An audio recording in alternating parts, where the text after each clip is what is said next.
Thank you, Gina, for that wonderfully rich and nuanced talk. And thank all of the presenters, all 8 of them, for these 5 wonderful presentations that somehow tie things together. There are many questions. I can see them emerging in the audience, but please hold on to them for 1 minute because we have the opportunity to hear from 3 discussants who've taken the time to engage with the papers and prepare some thoughts. First of all, Anne Rademacher from New York University.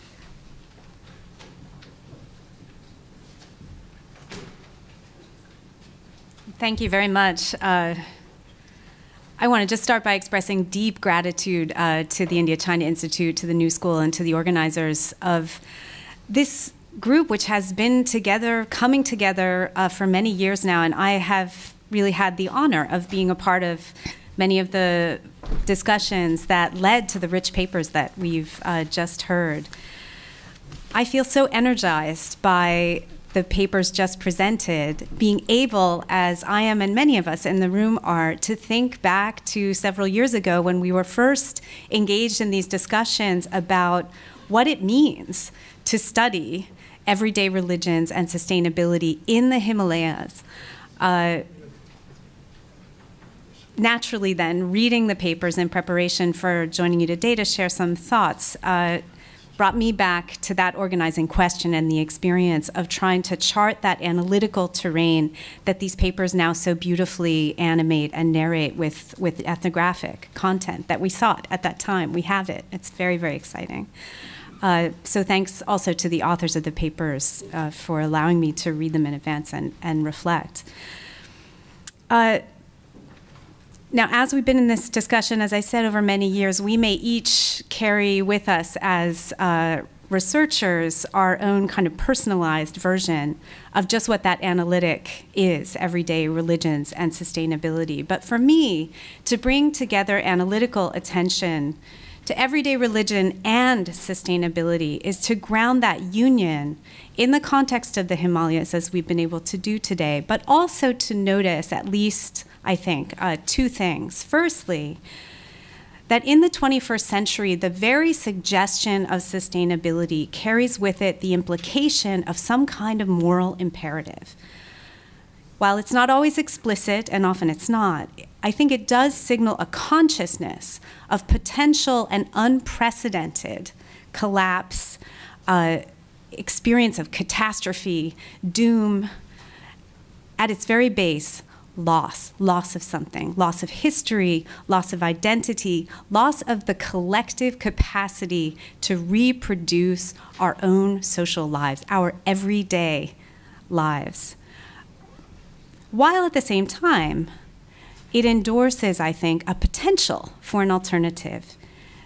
It marks the possibility of another kind of future, another kind of everyday reality and everyday life. Now, in the Himalayas, whose global iconic status is fast shifting from the geographic location of imagined Shangri-Las, and that's Shangri-Las with a small s, right, as opposed to Shangri-La, which we heard about earlier, to global ground zero of climate change catastrophe. The Himalayas, as Ashok Gurung mentioned in his opening remarks, this is no ordinary margin in the politics, the global politics and global imaginaries and modeling of the implications of environmental change and climate change in the 21st century. Second, in using the analytic of everyday religions, I think we notice immediately that the very distinction that compels that modifier of everyday, it's supposed to reference religious life outside of organized institutions and events. This breaks down immediately. It loses meaning and it loses content. Most of the papers notice in the many places that anchor their case studies that here in the Himalayas, religious practice is overwhelmingly everyday. It's remarkably diverse. It's intricately interwoven into not only the daily lives of individuals, small collectives, and larger communities, but also into the everyday interactions with something called nature, that which is non-human, and that which is bridged through the divine to the human realm. What struck me in so many of these papers is how that analytic that combines the study of sustainability and everyday religion is brought to bear on what are really long-standing questions about the experience of change itself. Urbanization, modernization, market transformation. Nature and its fate are inextricably woven into this experience, and the papers, of course, take water as the center of their analytic. In nearly every paper, I got a rich sense of what everyday religion means. I wondered at nearly every paper's conclusion what sustainability means in that everyday grounded context. I think on reading these papers that everyday religion and sustainability as an analytic helps us engage and understand a changing world animated by transnational capitalism, industrial transformation, and attendant conceptualizations and practices of modernity, all set within, however, processes, patterns, and systems that are understood as nature, natural, and either sustainable or not, designated sustainable or not. So again, I wondered in all of the papers, how do the interlocutors who helped helped all of us understand what everyday religions mean? How would they, do they, might they define sustainability? Are they invoking other terms? Are they invoking this particular term? If so, when and why, and what do we make of it? If Orlov and Catton, as Mukta Lama mentioned, remind us to regard water as a total social fact, it's in papers like these, I think, that we anchor that fact to the accounting of social gains and losses as they are expressed through natural and ecological gains and losses. Indeed, the experience of social gain and loss that renders global processes like climate change real, not just imagined and modeled, but urgent in an everyday social reproduction kind of context, and in that sense, unsustainable. Right? I have a couple specific questions that I think in the interest of time, I'll deliver individually to the presenters as opposed to reading them, right? Because I just saw the zero time. But again, deep gratitude for the invitation to share these few comments, and I look forward to the conversation that follows. Thanks to the authors. Well, gratitude to you, Anne, for framing it so beautifully. And now, could I call on Pankaj Jain from the University of North Texas to share some thoughts with us?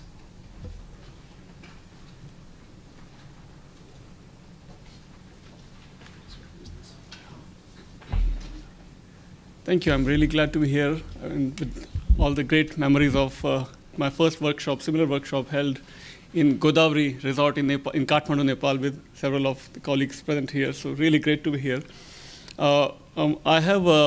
I want to start with just a couple of sentences about myself. I have a PhD in South Asian religions, Hinduism, Jainism, Buddhism. And the reason I say that it's really unfortunate that the study of religion, which should be a big, huge prerequisite to study anything else in Asia, especially in all non-Western cultures. And unfortunately, in India, China, Nepal, Bhutan, all of South Asia, largely Asia, study of religion is not done academically. So in my own case, if I wanted a PhD in Hinduism, I cannot get it in India. I have to come to America, University of Iowa, to get a PhD in Hinduism. Reason I'm saying all this is that the paper that we saw here and the larger study of environment that is done in Asia and here, the component of religious studies is still, according to in my 2 cents, is still very negligible. It seems like a big hole in the whole study of environment. The study of religion is still like a minority field in the entire global discourse of academic and scientific discourse. Scientific discourses are highlighted. Religious discourses are still a small minority. With those remarks, I have some more to contribute along those lines. I'll just read out. Indigenous cultures of Asia should be studied. So study of religion itself is a minority. But even study of religion that is done in some of the university departments is done using the Western philosophical discourses. So what the problem that we get is that indigenous cultures of Asia should be studied using the indigenous theories of epistemologies and hermeneutics. As Amartya Sen and others have noted, Indians and other Asians are some of the most argumentative and dialogic cultures of the world, and perhaps multidimensional terms such as dharma which have been used in such dialogues and multilogues for the semantics of religion, sustenance, ethics, virtues, inherent nature, righteousness, law, and cosmic rhythm. So those are the terms, those are the multivalent terms like dharma that should be developed as theories to study the religious cultures and larger cultures of Asia. That is largely missing, even in the departments which do study Asian religions. I think the environmental problems are the result of seeing the world in the Cartesian dichotomies of nature versus culture, humans versus ecology, and such seemingly dialectical forces can be seen as a holistic time-space continuum by the non-Western theories of knowledge, such as that based on dharma. For centuries, the West has deployed Western theories to study and interpret the non-West either as exotic other or romantic other, as demonstrated by Edward Said, Ronald Eden, and many others. But even today, we have virtually no Asian theory to study Asia. And here I suggest that dharma offers an alternative. And continuing. Unfortunately, the study of Asian religious traditions remain conspicuously absent both in Asia and the West. And this lack of knowledge about the foundations of Asian cultures, I would argue, has led to all the current problems that we see in those papers and yesterday's documentary. Now coming to the specific papers, Mukta Singh Lama. Yesterday's documentary and some of the remarks made this morning, and Mukta Singh Lama made this remark that Nepal, Kathmandu is no more remote with globalization taking place now. It is seeing all these changes and transactions and so on. But just to remind everybody here and myself that none of the Asian territories were ever remote. It's not just a new phenomenon. For the last 5,000 years of history of Asia and India and China, in short, Chindia, the history of sustainability goes to 5,000 years or 5 millennia, with their continuous history of interactions with Greeks, Jews, Christians, Muslims, Huns, Mongols, Zoroastrians, early Europeans, Romans, Portuguese, British, Dutch, Germans, not to mention the Silk Route linking China, India, today's Bangladesh, all the way to the Middle East. So it was never a remote territory, just as a reminder. All right, then some of the papers also mentioned that new religious movements have become influential for last few decades, and they are trying to work their way towards reviving some environment and religion and so on. But again, as a reminder, for last 2 millennia, even Buddhism came as a new religious movement that spread across Asia, which not only, and we saw some of the papers very powerfully, very beautifully, that Buddhist monks have done the role of not just religion as we see in the Western terms, but religion as not just everyday religion, but religion in Buddhism and Hinduism and Jainism and much of the Asia is not just everyday, but it's every moment awareness. Every moment, mindfulness and momentary mindfulness and consciousness, awareness, that is to be done every moment, not just every day. So that which is every moment is religion. That which is religion is every moment. So just as again, some of the remarks that I gathered from the papers. I think for first few, Mukta Singh Lama's paper mentioned that caste roles are seen as religious roles. But that again seems to be very studied again using really Western ways of going from outside in. But if you study these traditions from inside out, we have to remind ourselves that castes became castes as an evolution of the tribal rules and several tribes, several indigenous communities. Tribe itself is a loaded term, but indigenous communities became the castes. They evolved into castes. So those same rules of marriage and rituals and social structure that has preserved in these caste rules, not just the rules of religion.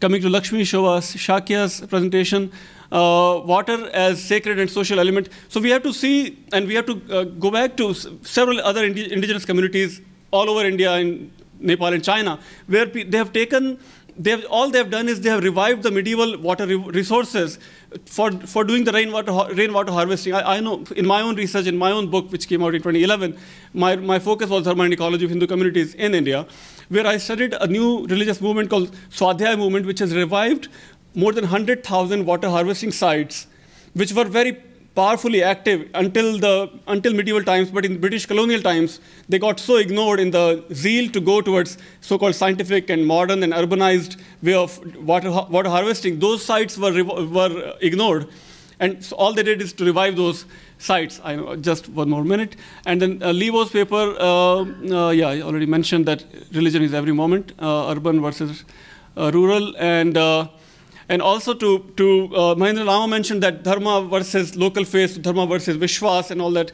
But we are forgetting that dharma as a notion, as a term, was never against the local faith. All the discourses, all the scriptures, all the texts, all the traditions, all the gods and goddesses in the entire pantheon of Hinduism and Buddhism, they always were interacting with local faiths. The local gods and goddesses entered the so-called Hindu official pantheon, and the official Hindu pantheon always went out and reached out to the local faith. So this interaction, this dichotomy, the dichotomy between the official versus local is a false dichotomy, again largely seen from outside in. So that dichotomy did not exist for thousands of years. If we go back to the text, I have several other comments, but I'm running out of time. I'm here to interact with the presenters as needed. Thank you. Thank you very much, Pankaj, for these constructively provocative comments that challenge us to think about repositioning Dharma as a local or regional interpretive framework, and also for introducing this powerful idea of every moment, every minute religion. And now the wheel has come full circle, and it gives me great pleasure to ask Mary Evelyn Tucker from Yale University to come and share some thoughts.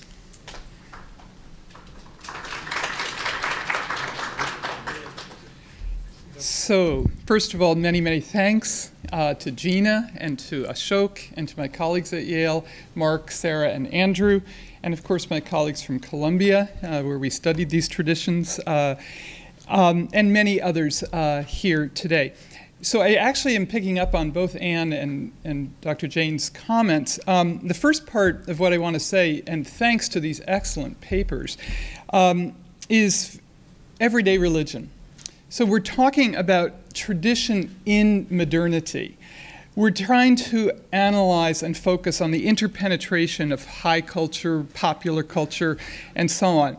But we do have to take into account the history of these traditions and the anthropology, sociology, and politics that brings them to our fuller understanding. So these notions of syncretism, hybridity, multi-religious perspectives. In fact, this has been, well, our contemporary study highlights it. It has been part both of the traditions on the ground and of the study of it.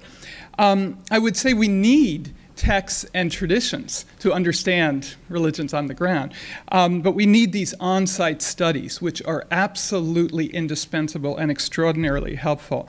So the dialogism that Gina's pointing to, as well as many of the papers are pointing to this retrieval and reevaluation of tradition in modernity, which is right to the point. The resilience of indigenous knowledge or traditional environmental knowledge, TEAK, is also much to the fore here, because we need, as Li Bo's paper pointed out, place-based, scale-sensitive, community-oriented policies for sustainable development.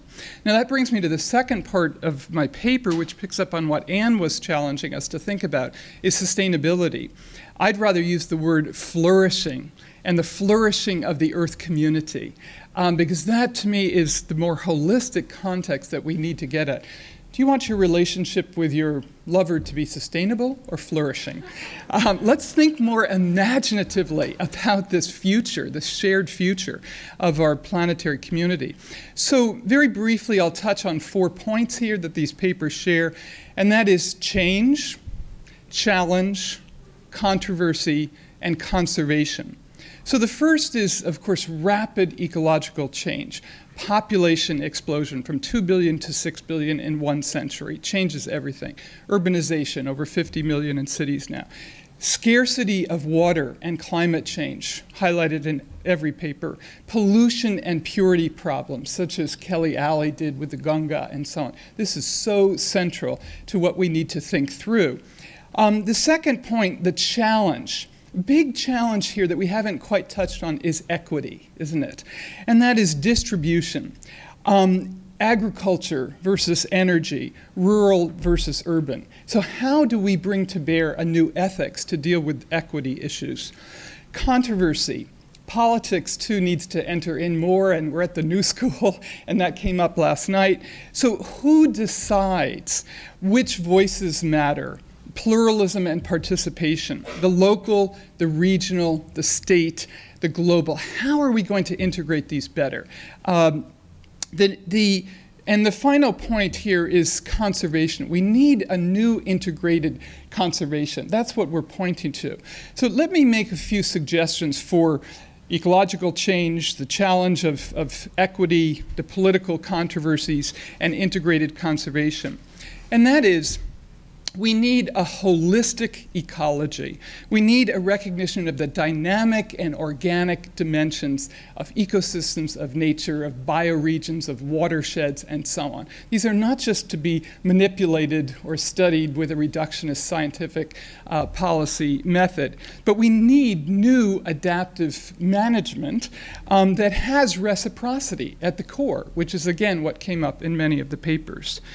Then for the challenge of equity, we need clearly eco-justice. We need this refreshing and dynamic integration of people and planet. Years ago, people said to me, oh, you're studying the environment. That's just whitewater rafting or something.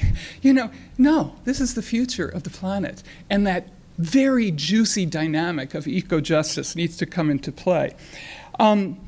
And then for a politics that's more integrated as well. Lynn White, years ago, while he criticized Christianity and Western religions, you know, he came up in his work, which is not yet fully appreciated, with an idea of biodemocracy. Biodemocracy. One of our graduate students is writing on this. And I think that sense of a larger context of principles and practices needs to also come to the fore here. And that brings me to my final point, which is, so what would an integrated conservation look like? And I think we do need to draw on two documents that have come up over the last decade and plus. One is more recently is the Universal Declaration of the Rights of Mother Nature, with 30,000 people gathering in Bolivia, and Colombia now having documents, principles in their constitution of the rights of nature. So that document, I think, is worth looking at. But the other one is the Earth Charter.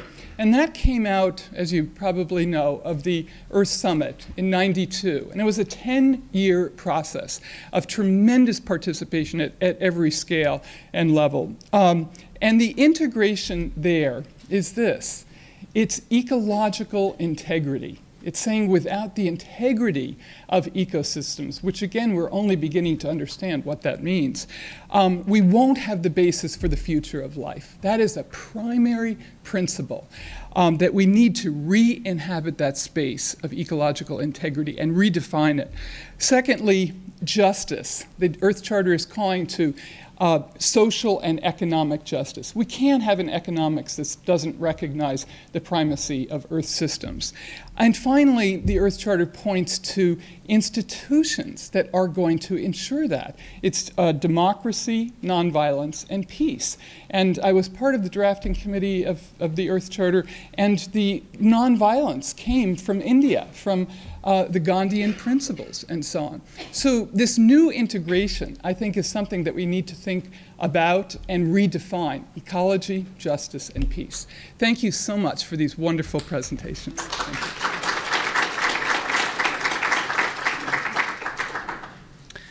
Thank you, Mary Evelyn, for just thinking big with us and helping to situate these discussions in much wider global debates, and also helping us to maybe change some of our conjugations and adjectives and conjunctions here. Everyday religion in sustainable or flourishing, and not durable environments.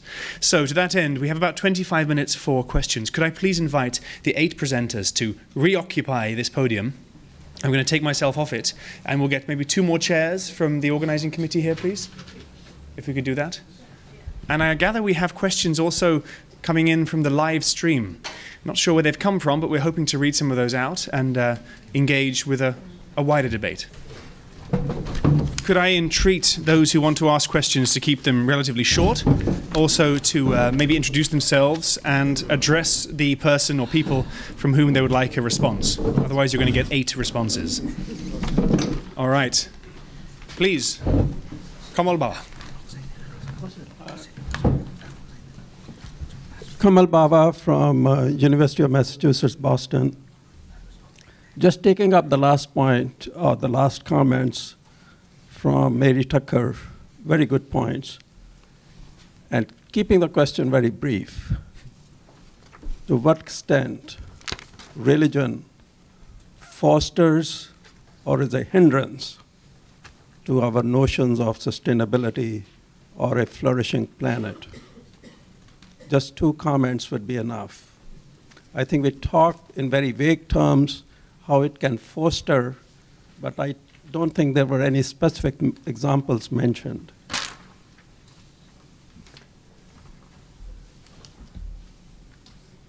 Would anybody like to take that one on?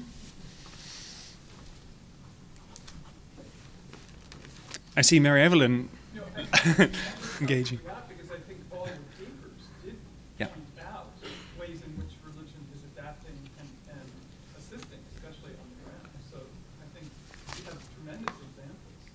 Let me continue with a provocative question. To what extent organized religion, as we understand and as it is practiced throughout the Himalayas, might be a hurdle?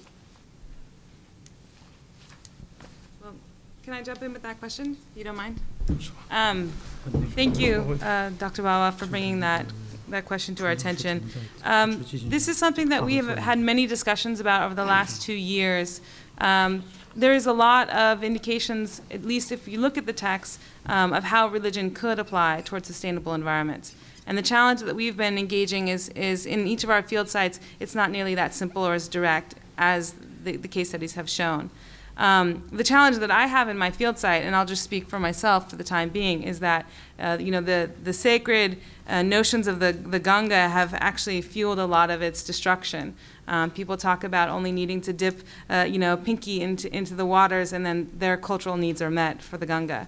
Which is why I thought it was very interesting, and it was very interesting for me to go back to this region and look, where the Ganga was the media through which everyone centered their lives, look at other resources and look at other ways of making meaning. And layering into that new discourses about environmental conservation, which are growing and emerging. And I think I see promise in that respect, in terms of the way that all these conversations are coming together and influencing people's practices. So we can never imagine that people are going to just forge forward as secular environmentalists, completely swayed by logics of conservation or some notion of sustainability. It will always be embedded within a particular cultural logic that they'll draw from selectively. But I think that a lot of the papers from my other colleagues really draw out how that's happening in the process now that there's so much crises around water and waste management, which haven't yet emerged in my research site, but are increasingly arising.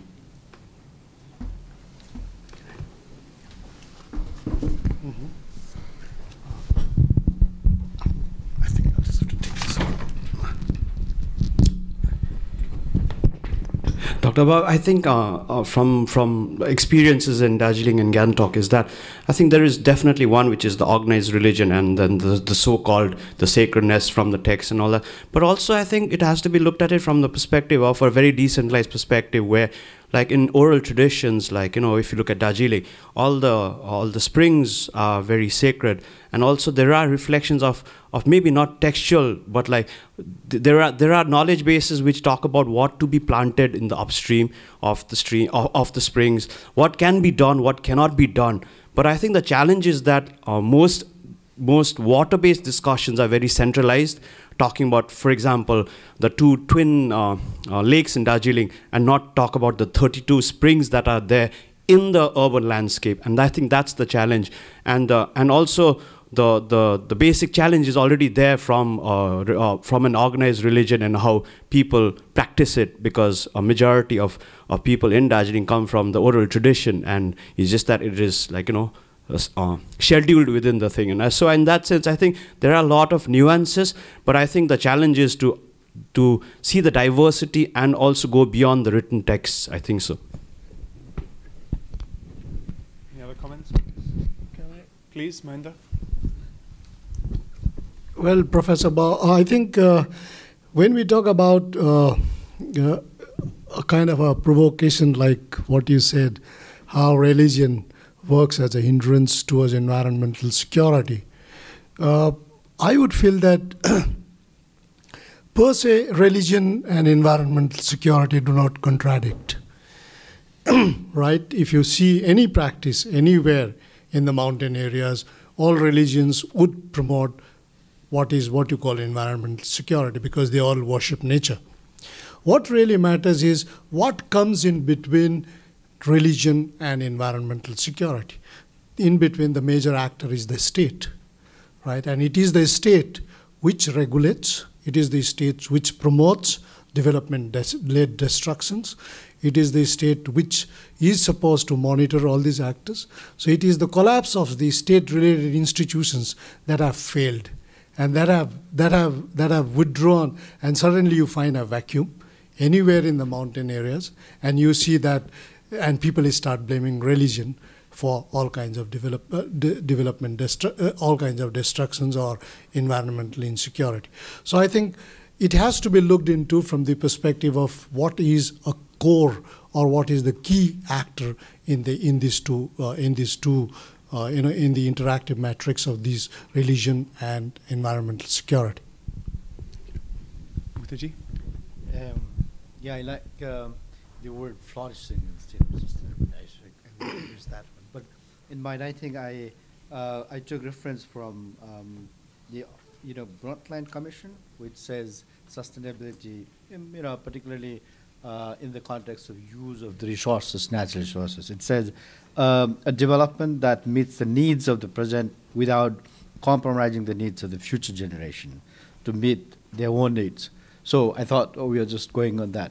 But I fully agree that from the case of Nepal also, if the environmental degradation is there, then the social collectivity, social organization processes also seems to deteriorate. So it should go together. I fully agree with you, and thank you for your comment. On the sustainability question further, when I was trying to link with this notion of social fact, water is social fact, getting again this use, what I was trying to say was like, the encompassing and multiple, kind of attachment and interaction use of water by an individual for, for material and non-material life. It seems like it's a very powerful kind of thing that religion gives a context for a person to live with. Again, borrowing from Moss, Marcel Moss, who says that gift has a power to sort of return. I was thinking this idea of encompassing attachment and interaction with a natural element like water, this gives a power for an individual to sort of counter the challenges posed by the modernity, urbanization, and so forth. So our example is the efforts of the women to organize to clean up their water sources, and go to the political leaders to talk about how to restore the water pipes, or provide a good distribution and so forth. So there's an element within these religious practices that can counter the challenges. That was I was trying to say. Thank you. We have a question from the gentleman in the third row, and then one from the gentleman, two from the back. I'm wondering about two things. One is to what extent you found the cultural legacies are transmitted through the secular education programs, particularly children, since children are a critical transmission belt for all of this. They become us, hopefully better. And the second I was thinking about, but certainly the concluding presenter about this broader cultural thing. Do you envision something going beyond, certainly I guess speaking to melting glaciers and the like, of looking more broadly at the other literally high cultural areas around the planet and their approaches?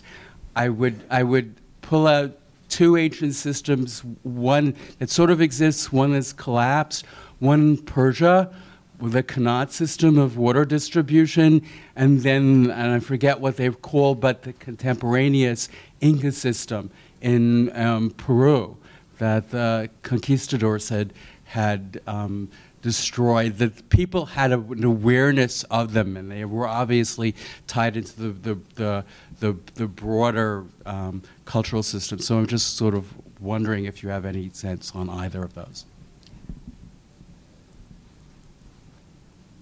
Shall I begin? Anyone want to jump in?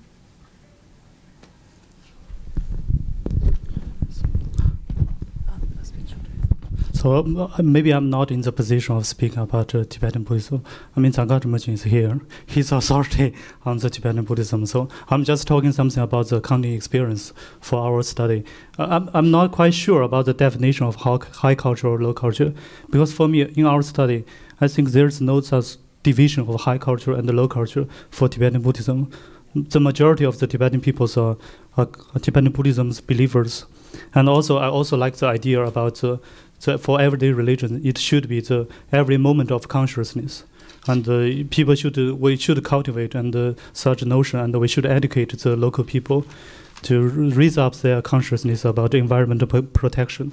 And the local people are also very responsive about they are very sensitive about their local, the changing of their local environment. For counting people, they set up their own NGO groups, non-government organizations, and they cooperate with some international non-government organizations. Some of their research people even got awarded about their research. I mean, and just like my papers, I mean, there is a greater resource in the Tibetan Buddhism, like the idea about the reciprocity between human and nature. We should try to teach people about this traditional knowledge and also the local knowledge. That's my opinion just now. Thank you. Just a quick response to the children part of it. I think that's a very interesting question as such.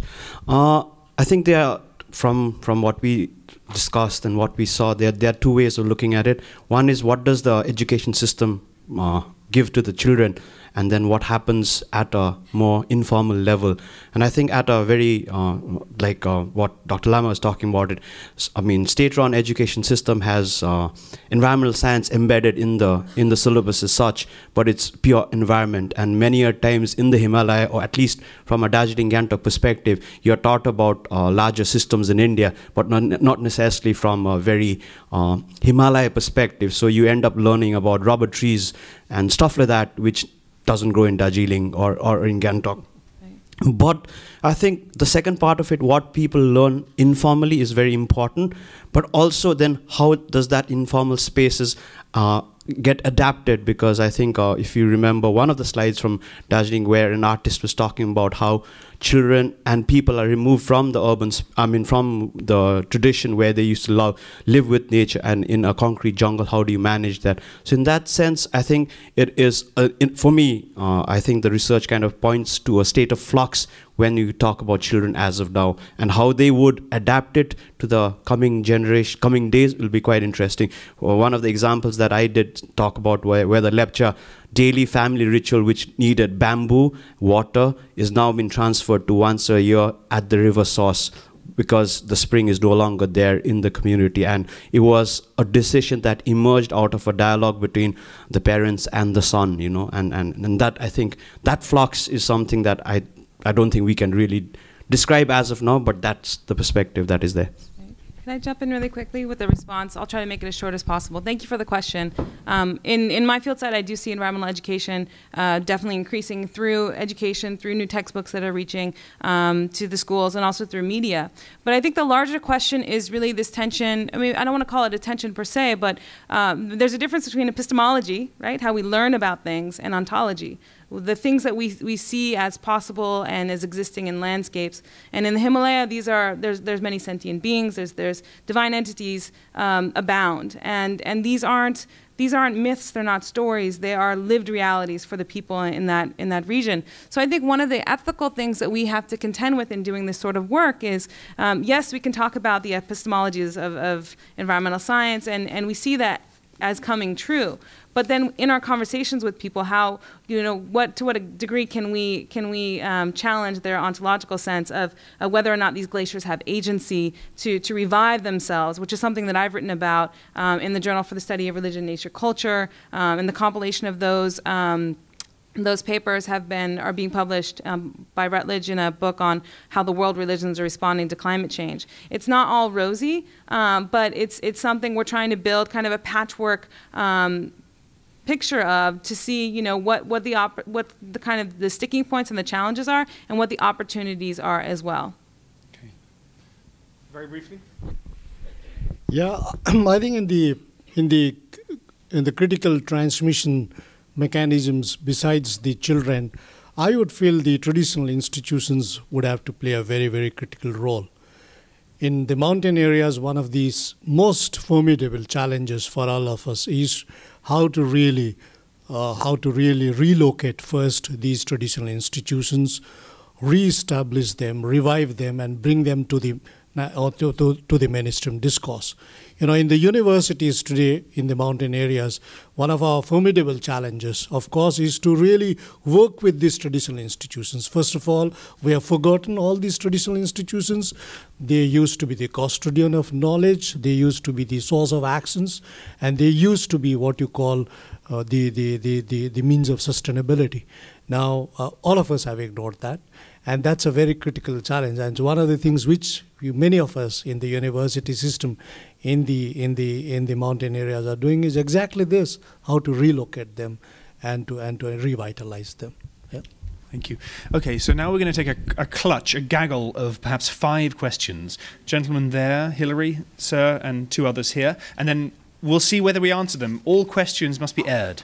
Thank you, Richard Jordan, International Council for Caring Communities, with a question for Li Po. Since all of the presentations were very visual, do you think that we need to have filmmakers make full-length feature movies, not YouTubes, but full-length feature movies that will show the replenishment of the earth and the replenishment of the traditions linking to the water? Thank you.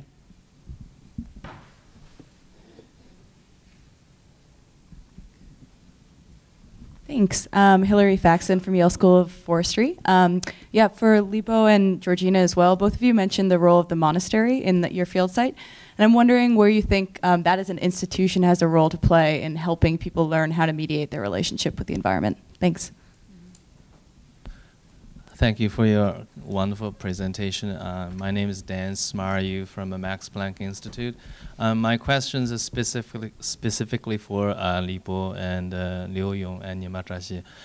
In your papers presented, I see that, maybe I'm wrong, correct me, and I see you use sustainable environment with a sustainable development interchangeably. And then in the China context, development actually, to me, almost exclusively means modernization. And development here in the West also involves development study, which involves the idea of a human flourishing, sustainable development, environmental sustainability, etc. So I just wanted you to clarify that how you use sustainable development in your papers. Thank you. Cheng Yuan, a retired professor of history. I was just wondering about the term everyday religion, because it seems to me there are a lot of contradictions there. I was thinking particularly of Jainism with the emphasis on non-injury, ahimsa, but some of the top industrialists and polluters in India are Jains by religion. So I see there's a contradiction there. Also, it seems to me, as I was witness of cremation in Kathmandu not too long ago, this past year. And I noticed this cremation creating the effect of polluting the river. And what can you do about that? So I see these problems. Thank you. And maybe a final question here from sitting South Korea. Sorry. Okay. Hi, I'm an observer. I'm Hope Cook. And questions mainly to Roshan Rai and to Professor Mahendra Loma. I was mainly interested in Georgina, who really talked about the role of hydroelectric And to me, I was kind of missing or a little surprised there was no mention of the mega dams under democracy in Sikkim, that now the Tista has more or less disappeared. So for children, for children to have a study of their environment through the schools that's remedial to help them go back to understand their countryside, actually what the children are seeing in the locations is that their river is no longer there. So it does seem to me that macro, I know this conversation is mostly around micro, but macro about land use, the tremendous internal migrations due to land loss, the Indian Army, the incredible flux of people that have brought people to Gangtok may now look good compared to Darjeeling, which has been an urban slum for half a century, but Gangtok is well on the road to that. So this macro stuff, the dams in the Zongo area, the people since the 90s who have been on hunger strike, that also would be part of the education of people to land resources. So I hope there will be a macro-micro effect. And last but not least, Sering Sakya, oh, then Elizabeth Harris. Sering Sakya from University of British Columbia. One word that was absent from all the paper was about agriculture. You know, and one impression from the presenter's paper is that the Himalayas is really urbanized, that agriculture is no longer important. So does the panel take the position that the agriculture in Himalayas have become redundant? Hi, I'm Elizabeth Allison from the California Institute of Integral Studies. Roshan Rai, your recent comment about changing practices based on degradation of natural resources just caused me to think about the necessity of nature for the sustainability of religion, which I think was implicit in many of your papers, but I wanted to bring that into the conversation so that we're looking at sustainability in both directions. It's not just the land on which we live, but it's also the practices and beliefs that we have. May I ask our convener if we can give us 5 minutes for our respondents too? Thank you. All right. Please. Nemo had several questions. About the films, I agree with you. I think capturing, recording what local livelihood is about and cultural practices are very important. But oftentimes we make mistakes by parachuting outsiders' schedule and the design of a film into a place with a limited time frame. What we produced is something that helps outsiders to understand to some extent, but it doesn't necessarily reflect what local people's priority is. I think I had the opportunity to work with villages and leaving cameras with them, video cameras with them, for a long period of time without understanding the language, the local language, and we went through a lengthy period of time to try to understand why they shoot that and what they choose from the footage to express the issue that they feel central to them. I think a very short piece was shared by actually Gina's class with the students. It took a long time, I have to say, time investment, money investment to really bring out that kind of essence. But oftentimes our project-based intervention doesn't allow us to do that.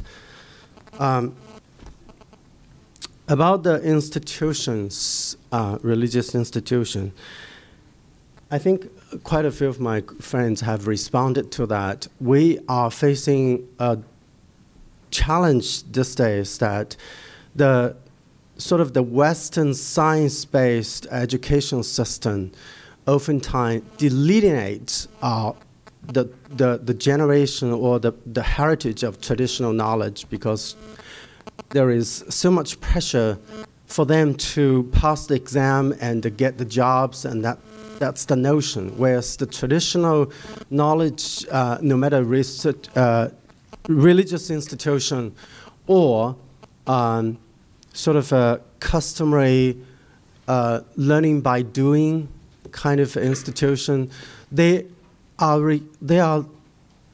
less legitimate because children are forced to spend more time in the formal education system. They don't understand.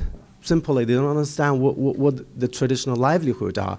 And also, I guess my final response about the agriculture, I absolutely agree with your question. I think it is not my intention in my paper to say urbanization is about everything. In fact, I alert the issue that faster, high-speed urbanization has a huge danger to erode their agricultural, and including the herding practices, which are very central to those highlands.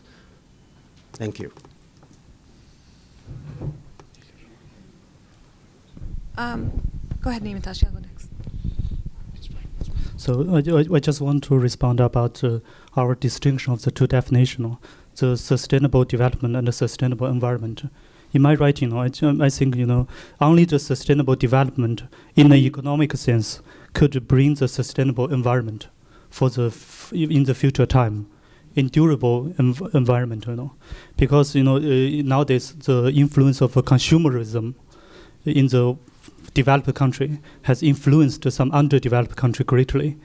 People just neglect their natural resources to seek for the better life. I mean, the consumerism has a great impact on the environment. It's a development notion. I mean, the third one is, just in our Shangri-La meeting, we also discussed the three actors, like the environment, religion, and the development. How these three definitions interpenetrated with each other and interplay with each other. And also, here, in our Shangri-La discussion, we would rather to use the definition of environments. It's a plural form, not just a single form. It's close to the meaning of habitators, advocated by the Pierre Bourdieu. Habitators, people's living environment. Thank you. I'd like to respond quickly to the comment on micro-macro, which I appreciate. I'm going to talk around it a little bit. We can talk about dams in the Himalaya afterwards. I'd love to discuss that with you. But in terms of what our project has been, I think that in addition to everything we've explained today, one of the things that we're really engaging is cultural politics, right? So the politics on the ground of both how people are understanding the resources and why they value them and how they enter people's day-to-day lives, and how they should be managed, moving up scales, right, including to municipalities and state. And so I think that that's more the sense that you get from these papers. Now there's a different lens that we could also adapt, which right now is a little preliminary, but maybe moving forward we could, which is to look at the cultures of politics, right? Rather than cultural politics. So looking at the way that people have a sense of their ability to mobilize and make change in the areas that they work in, which is, I mean, one thing that I would push back slightly on is the fact that it's not all about the state. I mean, if we're talking about India, for instance, it is a constitutional democracy. So there should be a way for people to have a voice. And that's one of the things we've seen with all these Save Ganga movements. There's such a small minority of the population. If half of India's Hindu population rose up and did something to save the Ganga, there would really be a strong movement and the government would have to cede. So there are other things culturally going on within the political terrain that I think would be interesting to bring in later, but we haven't yet addressed it. On the question of cremation in the river in Kathmandu, what we found was from our interviews, people are facing kind of dilemma, kind of contradictions, and also you could say a transition, because traditionally religion, told us that river has a power to wash away, clean all the dirts and pollutions and sins, and the river has as a goddess has a power to lead you to heaven and so forth. But the reality is changing. with the population growth and everything. Cremation is there, West is there, Shiva is there, everything. So people have not yet been able to sort of believe, what is the way to go ahead. In one hand, they have got this belief that, river has a power, but on the other hand, the reality is that. So what we feel is like, since everyday religion is adaptive to the real situation, then probably it'll lead to a certain, direction, unlike stucking in the canonical kind of religion. So also in the caste thing, I think we are in a contradiction. Young people live with a contradiction, because in school we are taught that caste is bad. It's against the ideas of equality and discrimination. But in formal setting, you have to deal with that every day. So young people are sort of struggling with how to deal with this kind of dilemma. Same is also true for local language, indigenous knowledges. There are good practices, but also encouraging modern sense of things. So I think everyday religion hopefully have a sort of ways to adapt to understand the changing situation and adapt accordingly, because things like I like the Gina's framework, the dialogical. The tradition and modernity is in dialogue right now in our Himalayas. And even in a climate change situation, they are looking at what causes this and what would be the local responses. So I think it's a creative process if we take everyday religion as unfolding as it develops. Dui Sabda, Mahendraji? Quickly on the micro-macro, ma'am raised about it. In a place like Sikkim, we did not include the macro features, but we are very concerned about the macro features there. In a place like Sikkim today, what we really require is a critical mass of institutions and a critical mass of people who would really take forward this debate about how nature has been sold by the political leadership there. It's a big question today. What we are demanding, what we are asking for is democratization of democracy, right? That is what we are demanding today. The people, indigenous people, the institutions there, the universities there are basically discussing this. How do we democratize our democracy so that government or the state listens to what is the reality there? Therefore, what we are doing in Sikkim today is we have now a set of good institutions in Sikkim, right? We just founded one national university there. And one of the key elements, one of the key engagements of Sikkim University, which is a national university, is again nature, right? Water. And we have had a number of programs in Sikkim University, main academic programs, semi-academic programs like Oral History Project, like Winter Sojourn Program, Museum and Archives, sharing of all kinds of that would engage people, traditional institutions, and also work for what you call the sustainability of the natural resources and development process there. Okay. Ladies and gentlemen, I have the unenviable position of standing between you and your lunch. And I think it's time for me to sit down and you to stand up. But before I do that, my apologies to all of you who have not been able to ask your questions, because I know you have them. But this session is the beginning, not the end, of the discussion. And before I thank the presenters and all the discussants for their wonderful thoughts, a few words from Ashok Gurung. I wanted to just kind of make an announcement and congratulate Kamal Bawa and Sandesh Kandor. A wonderful new book called Himalaya, Mountains of Life has just been published. And Kamalji Bawa has kindly brought few copies here. And if you want to look at it, it's on the display there.